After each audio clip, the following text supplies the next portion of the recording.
வணக்கம். நான் தானே உங்கள் அக்கறையாரம் பேசுகிறேன். இன்றைக்கி ஒரு குட்டி கதை சொல்ல போகிறேன். ஒரு ஊரில் ஒரு கணவன் மனைவி இருந்தாங்க. ஒரு ஒரு ஆஃபீஸில் வேலை செஞ்சார். ஆஃபீஸில் வேலை செஞ்சு சிறு சிறு சேமித்து ஒரு வீடு கட்டினார். கொஞ்சம் ஊருக்கு ஒதுக்குப்புறத்தில் தான் வீடு கட்டினார். அவருக்கு குழந்தைங்க பசங்கள்லாம் இருக்காங்க. பசங்களெலாம் கல்யாணம் பண்ணிட்டார்.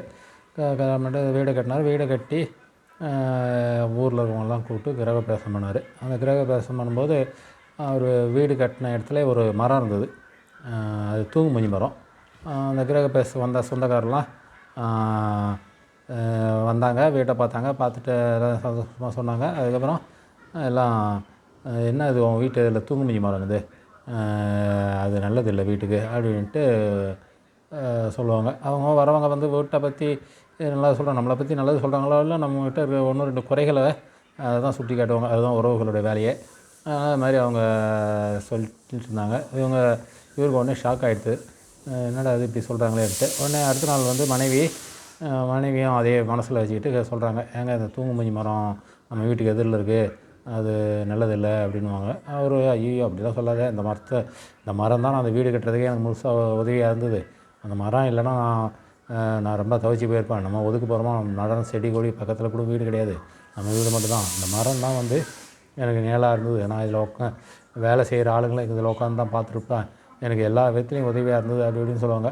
அதனால தான் அதுமாதிரி நானும் ஈவினிங்கில் ஒரு மதியத்துக்கு மேலே அங்கேயே ஒரு ஈசி சேரை போட்டு அப்படியே சாஞ்சி தூங்கிடுவேன் அப்படின்னு அதெல்லாம் சொல்லுவார். அவங்க ஆமாம் அதான் நீங்கள் தூங்குமூஞ்சி மரத்துலேயே படுத்து தூங்குறீங்க, நீங்களும் தூங்குறீங்க பாருங்கள், அது தூங்குமூஞ்சி மரம் இருக்கக்கூடாது அப்படி இப்படின்னு அவங்க சொல்லுவாங்க. அவர் என்னடா பண்ணுறதுன்னு தெரியாமல் இருக்குது. வீட்டில் மனைவி சொல்லிட்டாங்க இல்லையா, மனைவி சொல்லணும்னா அதுக்கு எதுவும் மாற்று இது பண்ண முடியாது. அவங்க சொல்கிறத நிறைவேற்றி ஆகணும். அவங்க என்ன பண்ணுறாங்க, இல்லை அந்த தூங்குமூஞ்சி மரம் எங்கள் சொந்தக்காரெலாம் சொல்லிட்டாங்க, தூங்குமூஞ்சி மரம் வீட்டுக்கு எதிரில் இருக்கக்கூடாதுன்ட்டாங்க, நீங்கள் வந்து இந்த தூங்குமூஞ்சி மரத்தை வெட்டிடுங்க அப்படின்னு சொல்லுவாங்க. அவர் ரொம்ப சொல்ல என்னடா அது வேதனையோடு இருப்பார். அது மாதிரி வேறு வழி கிடையாது, மனைவி சொல்கிறத கேட்டு ஆகணுன்றதுனால மரத்தை வெட்டிடலான்றத முடிவுக்கு வந்துட்டார். அதுமாதிரி மரத்தை வெட்டுறதுக்கு ஆள்லாம் சொல்லிட்டார். அடுத்த நாள் காலைல அவங்களுடைய பேர குழந்தைகள்லாம் மரத்து அடியில் விளையாடிட்டுருக்காங்க. பக்கத்து வீட்டு குழந்தைங்கள்லாம். அது புது வீடுன்றதுனால காம்பவுண்ட்லாம் முடிக்கல அவர். மரம் அப்படியே இருக்குது. ரோடு பக்கத்துலேயே இருந்ததுனால ரோட்டில் வந்து ஒரு லாரி வருது. அப்படியே லாரி வந்ததும் அந்த லாரி வேகமாக வருது. வந்து டக்குன்னு அது பிரேக் டவுன் ஆகி போய் ஒரு லெஃப்டில் திருப்புறார் வண்டியை. அது போய் அந்த லாரி போய் மரத்தில் மோதி நின்று போகுது. அந்த மரத்துக்கு கீழே அந்த பக்கமாக தான் அந்த பசங்கள்லாம் விளையாடிட்டு இருந்தாங்க.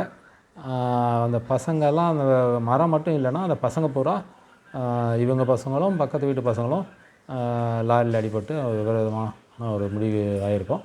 உடனே அப்போ தான் அவங்க மனைவி ஓடிறாங்க, வந்து பார்க்குறாங்க. ஐயோ நம்ம அந்த மரம் தான் வந்து நம்ம பேர குழந்தைகளை காப்பீடு பண்ணிச்சு, பக்கத்து வீட்டு குழந்தைங்களையும் காப்பீடு பண்ணிச்சு, எல்லாம் பெரிய இம்சையாக இருக்கும் அப்படின்ட்டு அவங்க முடிவு பண்ணுறாங்க. அப்புறமா கணவருக்கு கொஞ்சம் நிம்மதியாச்சு. உடனே அவங்களே சொல்லிடுறாங்க, இல்லை வேணாங்க, இதுதான் நம்ம குலசாமி, இந்த மரத்தெல்லாம் வெட்ட வேணாம், மரம் அப்படியே இருந்துட்டு போகுது அப்படின்ட்டு அவங்க சொல்லுவாங்க. சரி அவரும் வந்து சரி மனைவி வந்து சொல்லிட்டாங்களேன்ட்டு சந்தோஷமாக மரத்தை வெட்டாமல் விட்டுருவார்.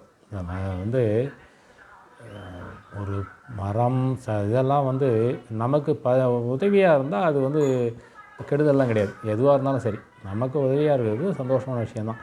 அது போய் சாங்கியம் பார்க்குறது, அதை பார்த்து தூங்குமூஞ்சி மரம் இருக்கக்கூடாது அப்படின்லாம் சொல்கிறதெல்லாம் ஒரு தப்பான விஷயங்கள். நமக்கு அந்த மரம் இருக்கிறது நல்ல நிழல் தருது. எந்த மரமாக இருந்தாலும் நல்லது தான். இலை தரும், மழை நிழல் தரும், நல்ல விறகு தரும். எல்லா விதத்துலேயும் மரங்கள் நமக்கு தூங்குமூஞ்சி மரம் கனிகள் தராட்டாலும் எல்லா மரங்களுமே நமக்கு பொதுவாக எல்லாமே நமக்கு நல்லது தான் கொடுக்கும். அதனால் மூட நம்பிக்கையெல்லாம் விட்டுட்டு நம்ம எல்லாத்தையும் நமக்கு நல்லது கொடுக்குதுன்னா அதை ஏற்றுக்கணுன்றது அந்த கதையை சொல்லுவோம். நன்றி, வணக்கம்.